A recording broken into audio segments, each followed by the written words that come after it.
Welcome to a Soggy Popcorn movie review of Ant-Man.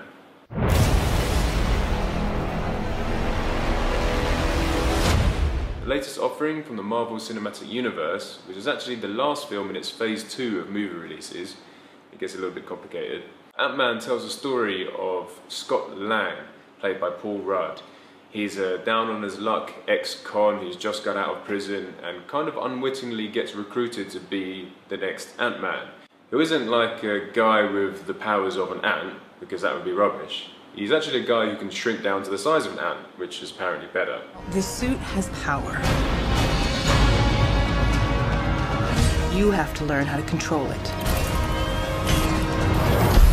Anyway, it's basically about a guy who becomes Ant-Man, who has to stop another guy who's using the same technology he has in his own suit before he sells it to an evil military organization who obviously wants to weaponize it. Hydra. I'm Ant-Man. I know, wasn't my idea.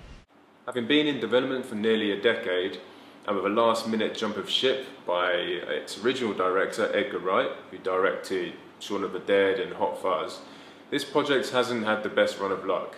If it was any other film, it probably would have just been dragged back into the big Hollywood vault of projects under construction.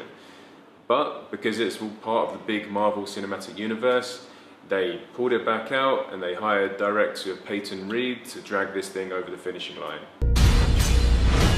But considering its obstacles, Ant-Man does a pretty good job.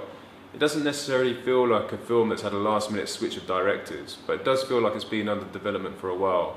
It feels like the basic plot or storyline was written a while ago, and then since then they've got new writers in to add some funny, quirky scenes like the getting used to the Ant-Man suit training montage or any of Paul Rudd's usual silliness, which admittedly are the best scenes in the film. But the main problem I had was with how generic and by the numbers the storyline is. And I know it's an origin storyline, so you have to get all the character development out of the way. But the whole megalomaniac weapons developer boss guy who turns into the supervillain and uses the hero's technology against him, it's been done so many times before. And if anyone's as bald as that Corey Stoll who plays the Darren Cross character, he's obviously going to be a bad guy. I mean, look at his head. Sorry if that's a bit of a spoiler, but it is pretty obvious. The caricature villain aside, I quite like the way they developed the relationship between Pym, who's played by Michael Douglas, and his hot and hard-nosed daughter Hope, who's played by Evangeline Lilly. They did a really cool thing at the beginning of the film in a flashback where they make Michael Douglas look almost as young as his Wall Street Gordon Gekko days. Greed is good. And then later on in the film, when he's just the wrinkly old man that he is actually today, he does a cool job in basically tricking Paul Rudd into becoming Ant-Man. One question. Is it too late to change the name? However, I wasn't crazy about the casting of Evangeline Lilly as Hope.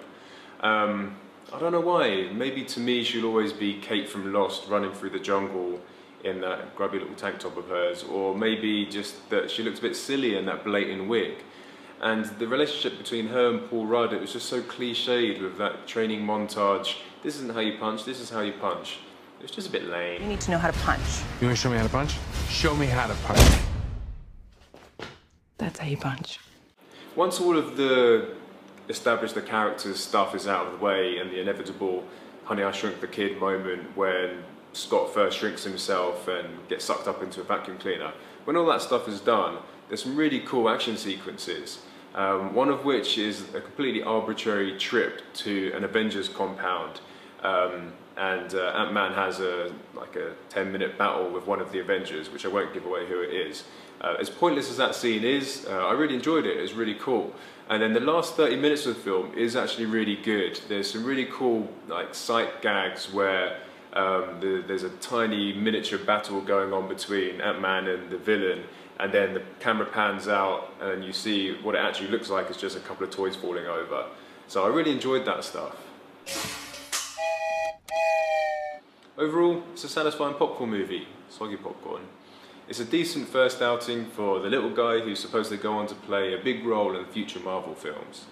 But that did kind of annoy me, the whole references to the other Marvel films. I couldn't help but cringe when they mention the Avengers. Oh, I wonder what the Avengers are up to. They're probably destroying a city somewhere. They're not up to anything. They're not real. I just can't buy into the idea that these Avengers are in the same world at the same time, just doing their own thing somewhere else. Like we're supposed to believe that Thor is off getting his hair done, or Captain America is sitting about polishing his shield, bitching to his only mate Falcon about Tony Stark, or that Hulk is probably off in some distant forest having an angry wank or something. I just don't buy it. It just feels weird and forced. But I guess they've got to do what they've got to do.